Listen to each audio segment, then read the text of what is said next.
Here is what nobody tells you about the rooms where decisions actually get made. The assessment is over before you know it has begun. A Princeton study confirmed what I had already spent 15 years watching in real time. People form a working judgment about your competence, your status, and whether you belong in under 1 second of visual contact. Under 1 second. Before your name is given, before you have said a single word, the room already has a theory about you. Most women are unknowingly confirming the wrong one. Not because they lack the credentials, not because they lack the intelligence, because nobody ever taught them what is actually being read and how to control it. Today, I am going to give you the 8 specific cues that women who are genuinely at home in high-level social rooms have internalized. Not as performance, as identity. The first cue is how you arrive, not how you dress, how you arrive. There is a quality that I have watched in every woman who commands a room effortlessly. She does not enter apologetically. She does not rush. She does not scan the room immediately for someone to attach herself to, which is the social equivalent of announcing that you need permission to be there. She enters, she pauses, a genuine, unhurried pause, and she lets the room come into focus for her, rather than scrambling to orient herself to the room. That pause is the signal. It reads, to everyone watching, as someone who expected to be comfortable here, because she did. The second cue is stillness. Not stillness as in frozen, stillness as in the absence of unnecessary movement. Women who are socially insecure move constantly, adjusting hair, shifting weight, reaching for a phone, filling silence with physical fidgeting. It is not a character flaw. It is what anxiety looks like from the outside. Women who are genuinely at ease in high-level social environments have a quality of physical economy. They do not move without a reason. Their hands are quiet.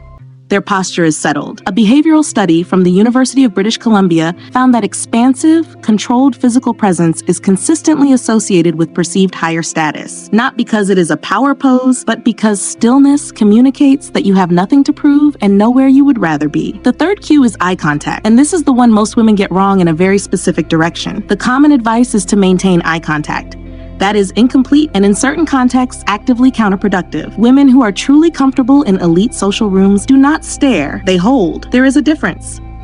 Holding eye contact means your gaze is present, warm, and unhurried, and you are the one who decides when it moves. You are not nervously glancing away, which signals submission, but you are also not locking in with an intensity that signals either aggression or insecurity performing as confidence. The calibration is, you are interested in this person, and you are completely unbothered by this room, both simultaneously. That combination is what makes someone feel genuinely seen by you, and that feeling is what makes you memorable. Now, for the woman watching who recognizes herself in what I am describing, who knows she is almost there but cannot name what is not yet translating, I built something specific for this. The first 90 Seconds Code is a 19-page diagnostic system that works through exactly 6 signal categories: how you arrive, your stillness, your eye contact, how you enter conversation, your physical signals, and how you leave, because how you exit a room is as important as how you enter it. Each module includes the internal shift and the exact behavioral correction. The link is below. The fourth cue is how you handle introduction to someone more senior than you. Women who belong in high-level rooms do not become smaller in the presence of seniority. They also do not overcompensate and perform excessive ease they do not feel.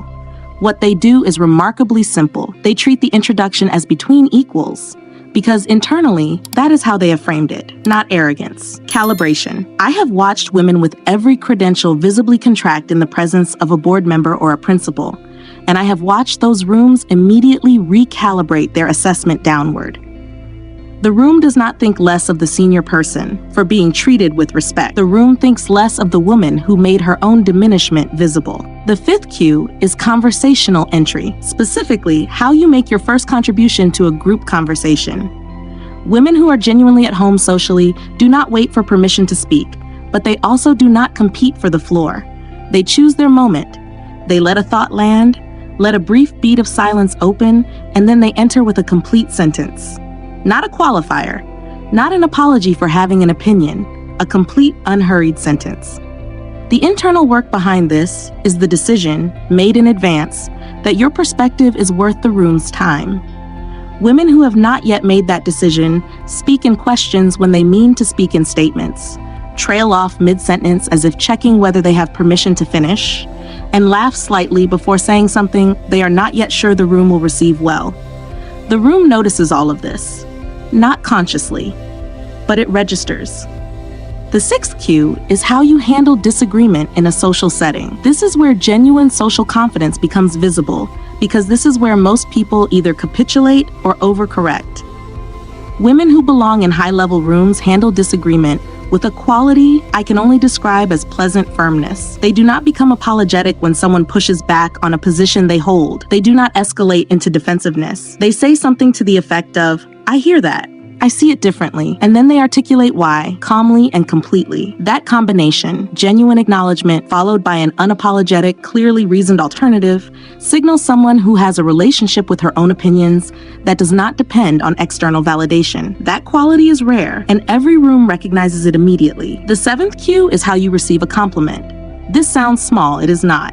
Watch what happens when a woman who is not yet fully at home in her own authority receives a genuine compliment in a social setting.